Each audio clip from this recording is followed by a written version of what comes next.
অনেক অনেক বছর আগের কথা, যখন পৃথিবী ছিল আজকের চেয়ে অনেক বেশি শান্ত এবং মানুষের মন ছিল প্রকৃতির খুব কাছাকাছি। সেই সময়ে এক নিভৃত তপবনে গৌতম বুদ্ধ তার শিষ্যদের নিয়ে অবস্থান করছিলেন। চারিদিকে ঘন সবুজ বনভূমি, পাখিদের কলকাকলি আর পাহাড়ের কোল ঘেঁষে বয়ে চলা স্বচ্ছ জলের ঝর্ণা যেন এক স্বর্গীয় পরিবেশ তৈরি করেছিল। বুদ্ধির মুখমণ্ডলে ছিল এক অদ্ভুত প্রশান্তি, যা দেখলে যে কারো মনের অস্থিরতা নিমেষেই শান্ত হয়ে যেত। সেই শান্ত পরিবেশে একদিন এক বৃদ্ধ ব্যক্তি অত্যন্ত ক্লান্ত এবং অসুস্থ শরীর নিয়ে বুদ্ধের সামনে এসে উপস্থিত হলেন। তার চলাফেরার শক্তি ছিল না, মুখমণ্ডল ছিল ফ্যাকাশে এবং চোখের নিচে ছিল গভীর কালচে দাগ। বৃদ্ধটি বুদ্ধের চরণে প্রণাম নিবেদন করে খুব ক্ষীণ কণ্ঠে বললেন, হে মহামানব, আমি দীর্ঘকাল ধরে নানা শারীরিক সমস্যায় ভুগছি। আমার শরীর যেন এক বোঝার মতো মনে হয়। পাচনতন্ত্র ঠিকমতো কাজ করে না, পেটে সব সময় অস্বস্তি লেগেই থাকে, শরীরের গাঁটে গাঁটে ব্যথা এবং সব সময় এক ধরনের অলসতা আমাকে ঘিরে থাকে। আমি অনেক কবিরাজ এবং বৈদ্যের কাছে গিয়েছি, কিন্তু স্থায়ী কোনো সমাধান পাইনি। আপনি কি আমাকে এমন কোনো সহজ পথ দেখাতে পারেন, যা দিয়ে আমি আবার আমার হারানো স্বাস্থ্য ফিরে পেতে পারি? বুদ্ধ অত্যন্ত করুণা ভরা দৃষ্টিতে সেই বৃদ্ধের দিকে তাকালেন এবং একটি স্নিগ্ধ হাসি দিয়ে বললেন, হে প্রিয় সজ্জন, শরীর হলো আমাদের আত্মার মন্দির, আর এই মন্দিরকে রক্ষা করার দায়িত্ব আমাদের নিজেদের। প্রকৃতি নিজেই আমাদের চারপাশে এমন সব উপাদান ছড়িয়ে রেখেছে যা আমাদের রোগমুক্ত রাখতে সক্ষম, কিন্তু আমরা আমাদের অজ্ঞতার কারণে সেসব ব্যবহার করতে জানি না। আজ আমি তোমাকে এমন দুটি অলৌকিক এবং অতি সহজ পদ্ধতির কথা বলবো, যা যদি তুমি নিষ্ঠার সাথে পালন করো, তবে তোমার শরীরের 90% রোগ গোড়া থেকে নির্মূল হয়ে যাবে। বুদ্ধ তার শান্ত কণ্ঠে বলতে শুরু করলেন প্রথম পদ্ধতিটির কথা। তিনি বললেন, আমাদের হাতের কাছেই থাকা একটি পাতা, যা আমরা অনেক সময় ভুলভাবে ব্যবহার করি, তা হলো পান পাতা। কিন্তু মনে রেখো, আমি সাধারণ পানের কথা বলছি না, যা মানুষ চুন, সুপারি বা তামাক দিয়ে খেয়ে নিজের ক্ষতি করে। আমি বলছি একদম তাজা, সবুজ এবং পরিষ্কার পান পাতার কথা। যদি তুমি প্রতিদিন একটি করে তাজা পান পাতা কোনো প্রকার চুন, সুপারি বা জর্দা ছাড়াই চিবিয়ে খাও, অথবা এর রস সঠিকভাবে ব্যবহার করো, তবে তোমার শরীরে এক জাদুকরী পরিবর্তন আসবে। বুদ্ধ বুঝিয়ে বললেন যে পান পাতার মধ্যে রয়েছে এমন কিছু ঔষধি গুণ, যা আমাদের পাচনতন্ত্র বা হজম প্রক্রিয়াকে অবিশ্বাস্যভাবে শক্তিশালী করে তোলে। প্রাচীন আয়ুর্বেদ শাস্ত্রে পান পাতাকে বলা হয়েছে মহৌষধ।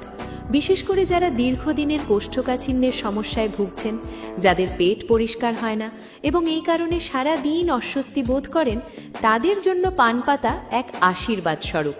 বুদ্ধ বললেন, যদি তুমি টানা 7 দিন প্রতিদিন সকালে বা খাবারের পর একটি পরিষ্কার পান পাতা ভালো করে চিবিয়ে খাও, তবে তোমার অন্ত্রের ময়লা পরিষ্কার হতে শুরু করবে। এটি লালা গ্রন্থিকে সক্রিয় করে তোলে, যা খাবার হজমে সাহায্য করে। শুধু তাই নয়, এই পান পাতা আমাদের শরীরের ভেতরের প্রদাহ বা ইনফ্ল্যামেশন কমাতেও সাহায্য করে। অনেকেরই শীতকালে বা ঋতু পরিবর্তনের সময় সর্দি, কাশি এবং কফের সমস্যা দেখা যায়।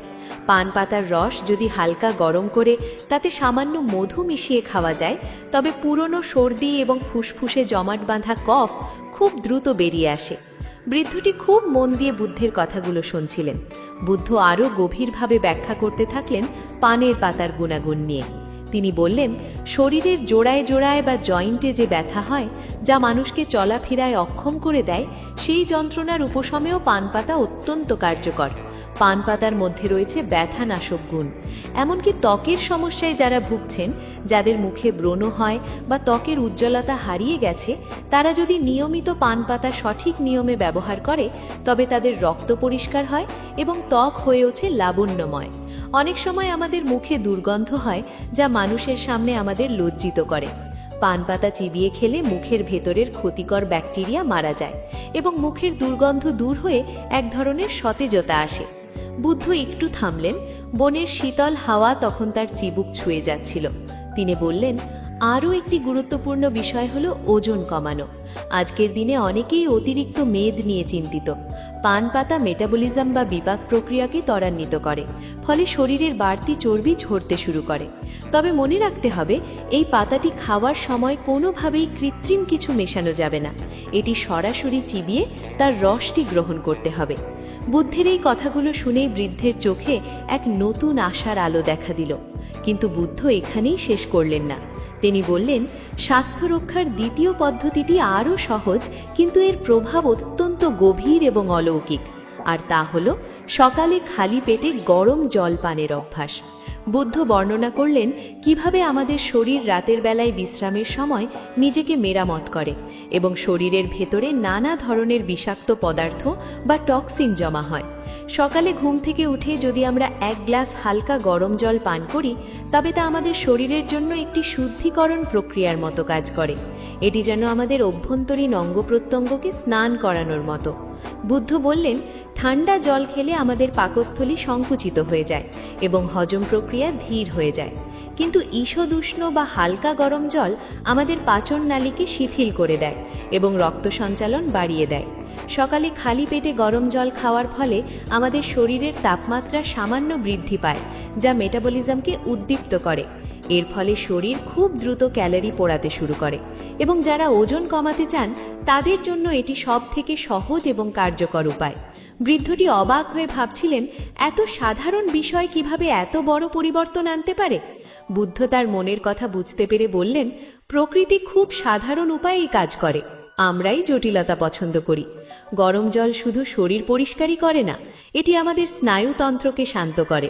যারা মানসিক চাপে থাকেন বা যাদের রাতে ভালো ঘুম হয় না, তারা যদি নিয়মিত এই অভ্যাস করেন তবে তাদের মন অনেকটা শান্ত হবে। শরীরের বিষাক্ত পদার্থ বা টক্সিন যখন বের হয়ে যায়, তখন তার প্রভাব আমাদের ত্বকে এবং চুলে স্পষ্ট দেখা যায়। ত্বক আরও টানটান হয়, অকাল বার্ধক্য রোধ হয় এবং চেহারায় এক ধরনের স্বর্গীয় আভা ফুটে ওঠে। বুদ্ধ আরও যোগ করলেন যে এই গরম জল খাওয়ার সঠিক নিয়ম হলো বসে বসে ধীরে ধীরে চুমুক দিয়ে পান করা, যেন জলের সাথে আমাদের মুখের লালা ভালোভাবে মিশে পেটে যায়। একবারে ঢক ঢক করে জল না খেয়ে অনেকটা চায়ের মতো করে সময় নিয়ে পান করা উচিত। এতে লালার ক্ষারীয় গুণ জলের সাথে মিশে শরীরের অম্লতা বা অ্যাসিডিটি কমাতে সাহায্য করে। বুদ্ধের এই বর্ণনায় ফুটে উঠল এক সুস্থ জীবনযাত্রার ছবি। তিনি বললেন, মানুষ যখন প্রকৃতির নিয়ম মেনে চলে, তখন শরীর নিজেই তার সকল সমস্যার সমাধান খুঁজে পায়। এই ছোট ছোট প্রাকৃতিক নিয়মগুলো ভুলে যায়, তখনই সে ব্যাধির জালে জড়িয়ে পড়ে। শরীর সুস্থ থাকলে মনও সুস্থ থাকে, আর সুস্থ মনেই কেবল ধ্যানের গভীরতা অনুভব করা সম্ভব। বুদ্ধ সেই বৃদ্ধকে বললেন, তুমি আজ থেকে 7 দিন এই দুটি নিয়ম পালন করে দেখো। সকালে উঠে উষ্ণ জলপান এবং দিনে অন্তত একবার একটি তাজা পান পাতা গ্রহণ। তুমি নিজেই অনুভব করবে তোমার শরীরের ভেতর থেকে এক নতুন প্রাণের সঞ্চার হচ্ছে। তোমার গাঁটের ব্যথা কমে আসবে, হজম শক্তি বাড়বে এবং তুমি নিজেকে অনেক বেশি হালকা অনুভব করবে। সেই বৃদ্ধ ব্যক্তি বুদ্ধের কথাগুলো শুনে গভীর তৃপ্তি পেলেন। তিনি অনুভব করতে পারলেন যে সুস্বাস্থ্যের চাবিকাঠি আসলে কোনো দামি ঔষধের মধ্যে নয়, বরং প্রকৃতির অতি সাধারণ কিছু উপাদানের সঠিক ব্যবহারের মধ্যে নিহিত রয়েছে। তপবনের সেই শান্ত বিকেলটি যেন এক মহান সত্যের সাক্ষী হয়ে থাকল। বুদ্ধের বাণীতে কোনো জটিলতা ছিল না, ছিল না কোনো কঠিন শাস্ত্রীয় ব্যাখ্যা, ছিল কেবল সহজ সরল জীবনের জয়গান। তিনি শিখিয়েছিলেন যে প্রকৃতি এবং মানুষ একে অপরের পরিপূরক। প্রকৃতির দানকে অবজ্ঞা না করে তাকে সম্মান করলে এবং সঠিক উপায়ে গ্রহণ করলে শরীর ও মন দুই নীরব থাকে। বুদ্ধের শিষ্যরা যারা আশেপাশে বসে এই আলোচনা শুনছিলেন, তারাও বুঝতে পারলেন যে নির্বাণ লাভের পথের পাশাপাশি এই নশ্বর দেহকে রক্ষা করাও একটি সাধনা। দেহ যদি রুগ্ন থাকে তবে সাধনায় মন বসানো কঠিন। তাই আয়ুর্বেদিক এই নিয়মগুলো আমাদের আধ্যাত্মিক যাত্রারই একটি অংশ। সময় বয়ে চলল, বনের ছায়া দীর্ঘতর হতে শুরু করল। সেই বৃদ্ধ ব্যক্তি ফিরে যাওয়ার আগে বুদ্ধের কাছে কৃতজ্ঞতা প্রকাশ করলেন। বুদ্ধের সেই উপদেশগুলো কেবল সেই বৃদ্ধের জন্য ছিল না, তা ছিল সমগ্র মানবজাতির জন্য এক কালজয়ী শিক্ষা। পান পাতার মতো সাধারণ একটি জিনিস যে মানুষের শরীরের 90% রোগ সারিয়ে তুলতে পারে তা আধুনিক বিজ্ঞানও আজ স্বীকার করে নিচ্ছে। এর মধ্যে থাকা অ্যান্টিঅক্সিডেন্ট, অ্যান্টিব্যাকটেরিয়াল এবং অ্যান্টি ইনফ্ল্যামেটরি গুণগুলো শরীরের অভ্যন্তরীণ ক্ষত নিরাময়ে অসামান্য ভূমিকা পালন করে। অন্যদিকে গরম জলের অভ্যাসটি শরীরকে ভেতর থেকে হাইড্রেটেড রাখে এবং রক্ত প্রবাহকে স্বাভাবিক রেখে হৃদরোগের ঝুঁকিও কমিয়ে দেয়। বুদ্ধের এই কাহিনীটি আমাদের মনে করিয়ে দেয় যে আমরা যদি প্রতিদিনের ব্যস্ততার মাঝে একটু সময় বের করে নিজের শরীরের যত্ন নিই এবং প্রকৃতির নিয়মগুলো মেনে চলি, তবে দীর্ঘকাল সুস্থ ও সবল থাকা সম্ভব। স্বাস্থ্যই সকল সুখের মূল, এই প্রচলিত প্রবাদটির বাস্তব রূপ ফুটে ওঠে বুদ্ধের এই শিক্ষায়। জীবনকে জটিল না করে সহজ পথে চলা, প্রকৃতির সাথে সন্ধি করা এবং ছোট ছোট বিষয়ে সচেতন হওয়াই হল প্রকৃত প্রজ্ঞা।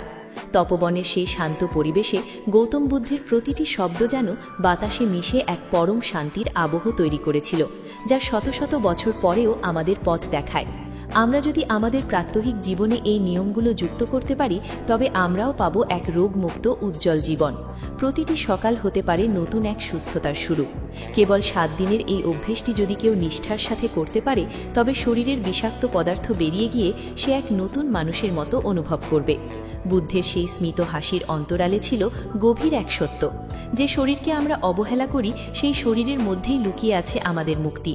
তাই এই আয়ুর্বেদিক উপায়গুলো কেবল চিকিৎসা পদ্ধতি নয়, এগুলো হলো জীবনযাপনের এক শৈল্পিক মাধ্যম। বুদ্ধের সেই শিক্ষা আমাদের শেখায় কিভাবে পানের পাতার প্রতিটি আঁশ আর গরম জলের প্রতিটি বিন্দু আমাদের কোষগুলোকে পুনর্জীবিত করতে পারে।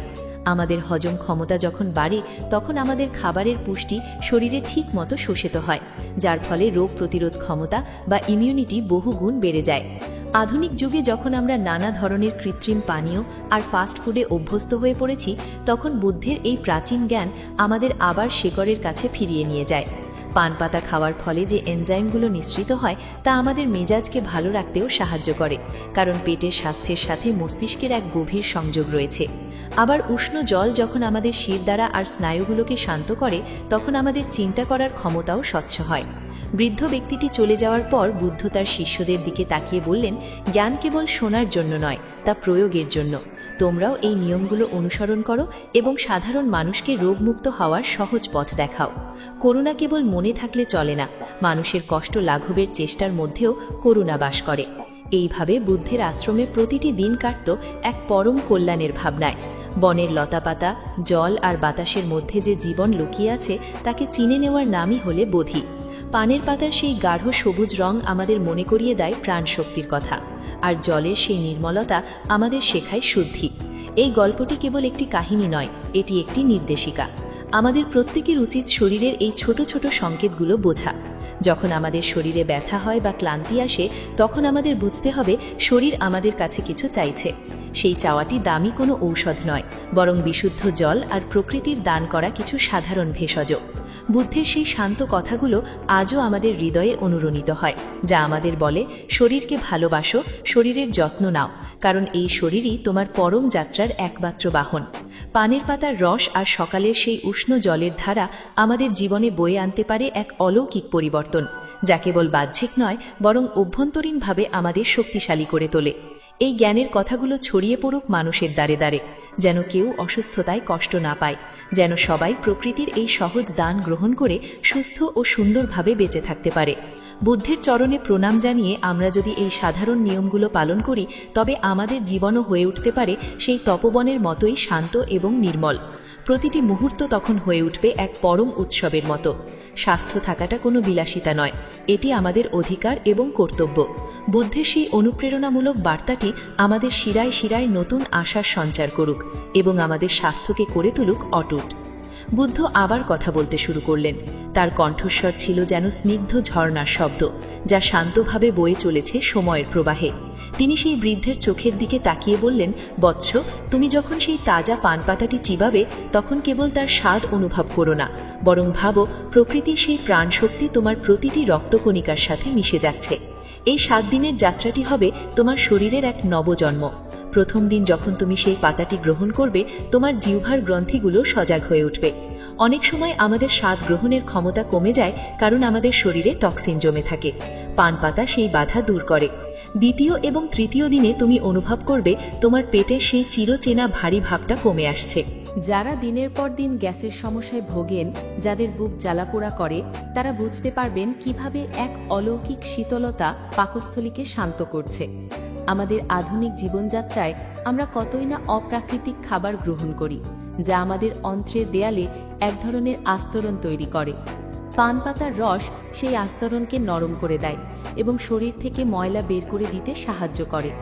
বুদ্ধের শিষ্যরা মন্ত্রমুগ্ধের মতো এই বর্ণনা শুনছিলেন। বুদ্ধ আরও বললেন, চতুর্থ দিন থেকে তোমার শরীরের রক্ত সঞ্চালনে পরিবর্তন আসতে শুরু করবে। পান পাতা রক্তকে পরিশোধন করার এক বিশেষ ক্ষমতা রাখে। যখন রক্ত পরিষ্কার হতে শুরু করে, তখন তার প্রথম প্রভাব পড়ে আমাদের ত্বকে। ত্বকের সেই খসখসে ভাব দূর হয়ে এক মসৃণ ভাব ফিরে আসে। যারা জয়েন্টের ব্যথায় কুঁকড়ে থাকেন, পঞ্চম দিনে তারা অনুভব করবেন তাদের গিটে গিটে যে আড়ষ্টটা ছিল তা ধীরে ধীরে শিথিল হচ্ছে। আসলে আমাদের শরীরে যখন ইউরিক অ্যাসিডের পরিমাণ বেড়ে যায়, তখন হাড়ের সংযোগস্থলে প্রদাহ সৃষ্টি হয়। পান পাতা শরীর থেকে সেই অতিরিক্ত অ্যাসিড বের করে দিতে সহায়ক ভূমিকা পালন করে। ষষ্ঠ এবং সপ্তম দিনে তুমি এক অভূতপূর্ব মানসিক প্রশান্তি এবং শারীরিক লঘুতা অনুভব করবে। তোমার মনে হবে শরীরটা যেন বাতাসের মতো হালকা হয়ে গেছে। বুদ্ধের এই গভীর বিশ্লেষণ শুনে বৃদ্ধের মনে হলো তিনি যেন এক নতুন পৃথিবী দেখতে পাচ্ছেন। বুদ্ধ তখন আবার গরম জলের মাহাত্ম্য নিয়ে বলতে শুরু করলেন। তিনি বললেন, জল হলো জীবন, কিন্তু সেই জলকে যখন আমরা উষ্ণ করি, তখন তা হয়ে ওঠে এক শক্তিশালী পরিষ্কারক। ভেবে দেখো, যখন কোনো তৈলাক্ত পাত্র আমরা পরিষ্কার করতে চাই, তখন ঠান্ডা জলের চেয়ে গরম জল কত বেশি কার্যকর হয়। আমাদের শরীরের ভেতরের অবস্থাটিও ঠিক সেরকম। আমরা সারাদিনে যে তৈলাক্ত এবং ভারী খাবার খাই, তা আমাদের ধমনী এবং অন্ত্রে আটকে থাকে। সকালে খালি পেটে সেই ঈষদুষ্ণ জল যখন আমাদের ভেতর দিয়ে প্রবাহিত হয়, তখন তা সেই জমে থাকা চর্বি এবং ময়লাগুলোকে ধুয়ে মুছে নিয়ে যায়। এটি কেবল আমাদের পাচনতন্ত্র নয়, বরং আমাদের কিডনি বা বৃক্ককেও সাহায্য করে রক্ত পরিশ্রুত করতে। গরম জল পানের ফলে আমাদের শরীরের ঘাম নিঃসরণ বৃদ্ধি পায়, যা ত্বকের রোমকূপ দিয়ে বিষাক্ত পদার্থ বের করে দেয়। বুদ্ধ একটু থেমে সামনে রাখা একটি মাটির পাত্রের দিকে ইশারা করলেন। তিনি বললেন, গরম জল খাওয়ার সাথে সাথে যদি তুমি তোমার শ্বাস প্রশ্বাসের দিকে নজর দাও, তবে তা হবে পরম ধ্যানের এক অংশ। গরম জল যখন গলায় নামে, তখন তা আমাদের শ্বাসনালীর কফ পরিষ্কার করে দেয়। যারা নিয়মিত সর্দি বা হাঁপানিতে কষ্ট পান, তাদের জন্য এটি এক মহৌষধ। বিশেষ করে শীতের সকালে বা ঋতু পরিবর্তনের সময় যখন শরীরের রোগ প্রতিরোধ ক্ষমতা কমে যায়, তখনই উষ্ণ জল শরীরের সৈনিকদের মতো কাজ করে। এটি শরীরের মেটাবলিজমকে এত দ্রুত সক্রিয় করে তোলে যে বাড়তি মেদ জমার সুযোগই পায় না। বুদ্ধের কথাগুলো যেন এক নিরবিচ্ছিন্ন সুরের মতো বেজে যাচ্ছিল সেই অরণ্যের নিস্তব্ধতায়। তিনি বললেন, মানুষের রোগ আসলে তার মনের অস্থিরতারই প্রতিফলন। যখন শরীর অসুস্থ থাকে, তখন মনও নেতিবাচক চিন্তায় ভরে ওঠে। কিন্তু এই অতি সাধারণ দুটি অভ্যাসের মাধ্যমে যখন তুমি শরীরকে জয় করবে, তখন দেখবে তোমার চিন্তাধারাও বদলে যাচ্ছে। তুমি আরও বেশি সচেতন হয়ে উঠবে তোমার আহার এবং বিহার নিয়ে। বৃদ্ধটি পরম শ্রদ্ধায় মাথা নত করে শুনছিলেন। বুদ্ধ আবার পানের পাতার একটি বিশেষ ব্যবহারের কথা উল্লেখ করলেন। তিনি বললেন, যদি কারো ত্বকে পুরনো ক্ষত থাকে বা চুলকানি হয়, তবে পান পাতার রস সেখানে লাগানো যেতে পারে। এটি প্রাকৃতিক অ্যান্টিসেপটিক হিসেবে কাজ করে। এমনকি মাথা ব্যথা হলে কপালে পান পাতা চেপে রাখলে অনেকটা উপশম পাওয়া যায়। প্রকৃতির এই অবারিত দানকে আমরা কত অবহেলা করি, অথচ এর মধ্যেই লুকিয়ে আছে সুস্থতার চাবিকাঠি। বুদ্ধ বলতে থাকলেন যে এই পান পাতা এবং গরম জলের সংযোগ তোমার শরীরের প্রতিটি কোষকে পুনর্জীবিত করবে। এটি কোনো জাদুর মতো কাজ করবে না, বরং এটি কাজ করবে প্রকৃতির নিজস্ব নিয়মে। প্রকৃতি সময় নেয়, কিন্তু তার সমাধান হয় স্থায়ী। বুদ্ধের কণ্ঠের সেই ধীরলয় শ্রোতাদের এক প্রকার ঘোরের মধ্যে নিয়ে গিয়েছিল। তিনি বলতে থাকলেন, প্রতিদিন সকালে যখন তুমি সূর্যোদয়ের আগে ঘুম থেকে উঠবে, তখন ব্রহ্ম মুহূর্তের সেই নির্মল বাতাসে বসে প্রথমে এক গ্লাস উষ্ণ জল পান করবে। সেই জলটি পান করার সময় মনে মনে কৃতজ্ঞতা প্রকাশ করবে এই প্রকৃতির প্রতি। তারপর একটু সময় নিয়ে নিজেকে প্রস্তুত করবে সারা দিনের জন্য। দিনের কোনো একটি সময়ে, বিশেষ করে ভারী খাবারের পর, সেই একটি সতেজ পান পাতা চিবিয়ে খাবে। মনে রেখো, পাতাটি যেন পরিষ্কার এবং ছিঁড়ে না যায়। চুন এবং সুপারি ছাড়া পানের সেই নিজস্ব কটু এবং মিষ্টি স্বাদের মিশ্রণ তোমার লালা গ্রন্থিকে উদ্দীপিত করবে। এটি তোমার দাঁত এবং মাড়ির স্বাস্থ্যকেও উন্নত করবে। অনেকের দাঁতের গোড়া দিয়ে রক্ত পড়ে বা মাড়ি ফুলে যায়, পান পাতার রস সেই সমস্যাগুলো ধীরে ধীরে কমিয়ে আনে। বুদ্ধ আরও বললেন, যারা খুব বেশি অলসতা বোধ করেন বা যাদের কাজে মন বসে না, তাদের শরীর আসলে ভেতরে ভেতরে ক্লান্ত থাকে, কারণ তাদের রক্তে অক্সিজেনের প্রবাহ কম থাকে। গরম জল এবং পান পাতার এই সমন্বয় রক্তে অক্সিজেনের মাত্রা বাড়াতে সাহায্য করে, ফলে এক ধরনের সজীবতা অনুভব করা যায়। সেই তপবনের গাছপালাগুলো যেন বুদ্ধের বাণীতে সায় দিচ্ছিল, পাতাগুলো মৃদু বাতাসে দুলছিল আর ছোট ছোট পাখিরা শান্তভাবে শুনছিল সেই অমর কথাগুলো। বুদ্ধ বললেন, সুস্বাস্থ্য কোনো গন্তব্য নয়, এটি একটি পথ। এই পথে চলতে হলে শৃঙ্খলা প্রয়োজন। 7 দিন নিষ্ঠার সাথে এই নিয়ম পালন করার পর তুমি নিজেই নিজের শরীরের শিক্ষক হয়ে উঠবে। তুমি বুঝতে পারবে তোমার শরীরের জন্য কোনটি ভালো আর কোনটি মন্দ। এই আত্ম উপলব্ধি হল সুস্থ জীবনের প্রথম ধাপ। বুদ্ধের এই শিক্ষাটি কেবল সেই বৃদ্ধের শারীরিক কষ্টের উপশম নয়, বরং তার জীবন দর্শনের পরিবর্তন ঘটালো। তিনি বুঝতে পারলেন যে অসুস্থতা কেবল দেহের নয়, এটি প্রকৃতির সাথে আমাদের বিচ্ছেদের ফল। বুদ্ধ আবার বলতে শুরু করলেন, হে সজ্জন, আমাদের এই নশ্বর দেহে 5টি উপাদান বিদ্যমান: ক্ষিতি, অপ, তেজ, মরুত এবং বিয়ম। জল আর এই বনস্পতির অংশ পানপাতা আমাদের শরীরের এই পঞ্চতত্ত্বের ভারসাম্য রক্ষা করে। পেটের গোলযোগ আসলে আগুনের অভাব বা বায়ুর আধিক্য। উষ্ণ জল সেই আগুন বা জঠরাগ্নিকে উদ্দীপিত করে এবং পানপাতা অতিরিক্ত বায়ু বা গ্যাস দূর করে দেয়, ফলে শরীর তার প্রাকৃতিক ছন্দে ফিরে আসে। মানুষের মন যখন সরল হয়, তখন তার শরীরও দ্রুত সাড়া দেয়। তুমি যখন বিশ্বাস নিয়ে এই 7 দিন নিয়মগুলো পালন করবে, তখন তোমার মনের জোরও বাড়বে। বুদ্ধের এই অনুপ্রেরণামূলক কথাগুলো শুনে বৃদ্ধের মনে হলো তার শরীরের অর্ধেক রোগ যেন কথা শুনেই সেরে গেছে। বুদ্ধের এই শান্ত এবং ধীর গতির বর্ণনা যেন এক ধরনের আরোগ্যকারী শক্তি ছড়াচ্ছিল। তিনি বলতে থাকলেন কিভাবে পান পাতা আমাদের মুখের ভেতরের পরিবেশকে ক্ষারীয় বা অ্যালকালাইন করে তোলে। আমাদের শরীরের অধিকাংশ রোগ অম্লতা বা অ্যাসিডিটির কারণে হয়। যদি আমরা আমাদের শরীরকে ভেতর থেকে ক্ষারীয় রাখতে পারি, তবে কোনো জীবাণু বা ভাইরাস আমাদের সহজে আক্রমণ করতে পারবে না। উষ্ণ জল সেই ক্ষারীয় পরিবেশ বজায় রাখতে সাহায্য করে। বুদ্ধের এই বাণীতে কোনো জটিল যোগব্যায়াম বা কঠিন উপবাসের কথা ছিল না, ছিল কেবল সহজ বোধগম্য কিছু জীবনশৈলী। তিনি শিষ্যদের দিকে তাকিয়ে বললেন, জ্ঞান যখন সহজ হয়, তখনই তা সবার কল্যাণে আসে। তোমরা যখন মানুষের সেবা করবে, তখন তাদের এই সহজ পথগুলো বাতলে দিও। শরীর যদি সচল থাকে, তবেই মানুষ সৎ পথে চলতে পারে, মানুষের উপকার করতে পারে। বুদ্ধের এই শিক্ষাগুলি যুগে যুগে মানুষকে পথ দেখিয়েছে।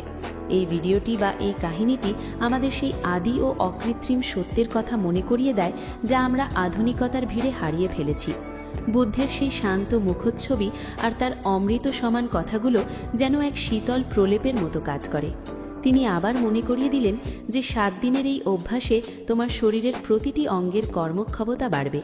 লিভার বা যকৃতের কার্যকারিতা বাড়াতেও পান পাতার ভূমিকা অনস্বীকার্য। এটি পিত্ত নিঃসরণে সাহায্য করে, যা ফ্যাট বা চর্বি হজম করতে প্রধান ভূমিকা নেয়। বুদ্ধের বর্ণনায় ফুটে উঠল কিভাবে এই ছোট ছোট পরিবর্তনগুলো দীর্ঘমেয়াদী সুফল বয়ে আনে। তিনি বললেন, শাস্ত্র হলো সবথেকে বড় উপহার, আর সন্তোষ হলো সবথেকে বড় ধন। যে ব্যক্তি নিজের শরীরকে সুস্থ রাখতে পেরেছে, সে অর্ধেক পৃথিবী জয় করে ফেলেছে। বুদ্ধের এই শান্ত আলাপচারিতা যেন অরণ্যের প্রতিটি কোণে ছড়িয়ে পড়ল। সেই বৃদ্ধ ব্যক্তিটি তখন এক নতুন উদ্যমে উঠে দাঁড়ালেন। তার শীর্ণ মুখে তখন আত্মবিশ্বাসের এক আভা।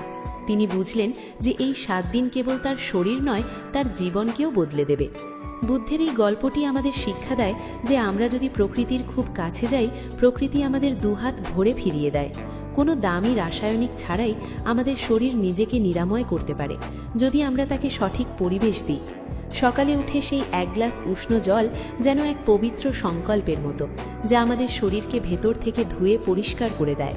আর সেই পান পাতাটি যেন প্রকৃতির এক স্পর্শ, যা আমাদের পরিপাকতন্ত্রকে সঠিক দিশা দেখায়। বুদ্ধের সেই শিক্ষা আজও প্রাসঙ্গিক। আধুনিক ব্যস্ত জীবনে আমরা যদি অন্তত এই দুটি নিয়ম মেনে চলি, তবে আমাদের ডাক্তারের কাছে যাওয়ার প্রয়োজন অনেকটাই কমে যাবে। শরীরের বিষাক্ত উপাদানগুলো বেরিয়ে গেলে মনও ফুরফুরে থাকে, সৃজনশীলতা বাড়ে এবং মানুষের সাথে ব্যবহারের উন্নতি ঘটে। বুদ্ধের সেই শান্ত ও ধীর কণ্ঠস্বর আমাদের এই পাঠই দেয় যে জীবনকে ভালোবাসতে হলে আগে নিজের শরীরকে ভালোবাসতে হবে। শরীর যখন নিরোগ থাকে তখনই আমরা আধ্যাত্মিক উন্নতির কথা ভাবতে পারি। সেই বৃদ্ধ বিদায় নেওয়ার আগে বুদ্ধের পায়ে মাথা ঠেকিয়ে আশীর্বাদ চাইলেন। বুদ্ধ তার মাথায় হাত রেখে বললেন, যাও বৎস, প্রকৃতির ওপর বিশ্বাস রাখো, তুমি সুস্থ হবেই। বুদ্ধের সেই হাসিটি ছিল জগৎ জুড়ে ছড়িয়ে পড়া এক শান্তির প্রতীক। এই কাহিনী আমাদের মনের গভীরে গেঁথে থাকে এবং আমাদের উদ্বুদ্ধ করে এক সুস্থ ও সুন্দর জীবনযাপনের জন্য। গৌতম বুদ্ধের এই আয়ুর্বেদিক দর্শন আমাদের মনে করিয়ে দেয় যে বড় বড় সমস্যার সমাধান অনেক সময় খুব ছোট ও সাধারণ জিনিসের মধ্যে লুকিয়ে থাকে। কেবল প্রয়োজন সঠিক দৃষ্টিভঙ্গি এবং নিষ্ঠা। 7 দিনের এই ছোট্ট চ্যালেঞ্জটি নিয়ে যে কেউ তার জীবনের মোড় ঘুরিয়ে দিতে পারে। বুদ্ধের সেই শান্ত স্নিগ্ধ তপবনের কথা ভাবতে ভাবতে আমরা যদি আমাদের জীবনকেও সাজিয়ে তুলি, তবে দুঃখ আর ব্যাধি আমাদের স্পর্শ করতে পারবে না। বুদ্ধের এই অমর কথাগুলো চিরকাল আমাদের প্রেরণা দিয়ে যাবে। তার সেই শান্ত বাচনভঙ্গি আর জীবনমুখী শিক্ষা আমাদের অন্ধকার থেকে আলোর দিকে নিয়ে যায়। আমাদের প্রত্যেকের উচিত এই সহজ কিন্তু শক্তিশালী আয়ুর্বেদিক পদ্ধতিগুলো আমাদের প্রাত্যহিক জীবনের অংশ করে নেওয়া। এতে কেবল আমরা নিজেরাই উপকৃত হব না, বরং আমাদের দেখে অন্যরাও অনুপ্রাণিত হবে এক সুস্থ সমাজ গঠনের দিকে। বুদ্ধের সেই করুণাময় দৃষ্টি যেন সর্বদা আমাদের ওপর আশীর্বাদ হয়ে থাকে এবং আমরা যেন প্রকৃতির এই শ্রেষ্ঠ দানগুলো সঠিক সম্মানের সাথে গ্রহণ করতে পারি। এইভাবে বুদ্ধের আশ্রমে প্রতিটি দিন কাটত জ্ঞান আর পরম মমতায়, যেখানে প্রকৃতির সাথে মানুষের কোনো ব্যবধান ছিল না। বুদ্ধের প্রতিটি গল্প আমাদের শেখায় কিভাবে ছোট ছোট পদক্ষেপে বড় পরিবর্তন আনা সম্ভব। শরীর সুস্থ থাকলে চেহারায় যে লাবণ্য আসে তা কোনো প্রসাধনী দিয়ে পাওয়া সম্ভব নয়। রক্ত পরিষ্কার থাকলে মন পরিষ্কার থাকে, আর মন পরিষ্কার থাকলে পৃথিবীটাকেও সুন্দর মনে হয়। বুদ্ধের সেই অলৌকিক উপায়ের কথাগুলো যেন বাতাসের তরঙ্গে মিশে আজও আমাদের কানে বাজে। তিনি আমাদের শিখিয়েছেন ধীরস্থির হতে, প্রকৃতির প্রতিটি স্পন্দন অনুভব করতে। যখন আমরা সেই গরম জল পান করি বা সেই পানের পাতাটি চিবাই, তখন আমরা যেন প্রকৃতির সাথে একাত্ম হয়ে যাই। এই একাত্মতা বা হারমানিই হল দীর্ঘায়ু হওয়ার রহস্য। বুদ্ধের এই কালজয়ী বাণী আমাদের জীবনের পথ চলার পাথেয় হয়ে থাকুক। সুস্থতা কেবল রোগের অনুপস্থিতি নয়, বরং শরীর, মন এবং আত্মার এক সুসংগত মিলন। বুদ্ধের সেই তপবনের শান্ত পরিবেশের কথা কল্পনা করলে আমাদের মন এমনিতেই শান্ত হয়ে যায়। তার সেই শিক্ষাগুলো যেন ধ্যানের মতো আমাদের প্রতিদিনের জীবনে মিশে থাকে। 7 দিনের এই সাধনা আমাদের এক নতুন মানুষে রূপান্তরিত করতে পারে। বুদ্ধের এই গল্পটি শেষ হয়েও যেন শেষ হয় না, এটি আমাদের মনের ভেতর এক নতুন ভাবনার জন্ম দেয়। কিভাবে আমরা আরও সহজভাবে বাঁচতে পারি, কিভাবে আমরা আমাদের শরীরকে মন্দির হিসেবে গড়ে তুলতে পারি, এই প্রশ্নগুলোর উত্তর লুকিয়ে আছে বুদ্ধের সেই অতি সাধারণ উপদেশের মধ্যে। আধুনিক যুগের প্রতিটি মানুষ যদি অন্তত একবার এই পদ্ধতিটি পরীক্ষা করে দেখেন, তবে তারা বুঝতে পারবেন প্রাচীন ভারতের এই আয়ুর্বেদিক জ্ঞান কতটা বিজ্ঞানসম্মত এবং কার্যকর। বুদ্ধের সেই স্নিগ্ধ কণ্ঠস্বর যেন আমাদের ডাক দিয়ে বলছে, ফিরে এসো প্রকৃতির কাছে, ফিরে এসো সহজ জীবনের কাছে। শরীর ও মনের এই নিরাময় যাত্রা আমাদের পরম প্রাপ্তি হতে পারে। গৌতম বুদ্ধের সেই মহান শিক্ষা আমাদের চিরকাল সুস্বাস্থ্যের পথে পরিচালিত করুক এবং আমরা যেন এক ব্যাধিমুক্ত আনন্দময় জীবনের অধিকারী হতে পারি। সেই শান্ত বিকেলে বুদ্ধের আশ্রমে যে জ্ঞানের প্রদীপ জ্বলেছিল তা আজও আমাদের অন্ধকার পথকে আলোকিত করে রাখে। প্রতিটি নিঃশ্বাসে, প্রতিটি জলবিন্দুতে আর প্রতিটি সবুজ পাতায় যেন আমরা সেই পরম করুণাময় বুদ্ধের উপস্থিতি অনুভব করতে পারি। আমাদের জীবন হয়ে উঠুক সেই তপবনের মতো শান্ত, পবিত্র এবং রোগমুক্ত।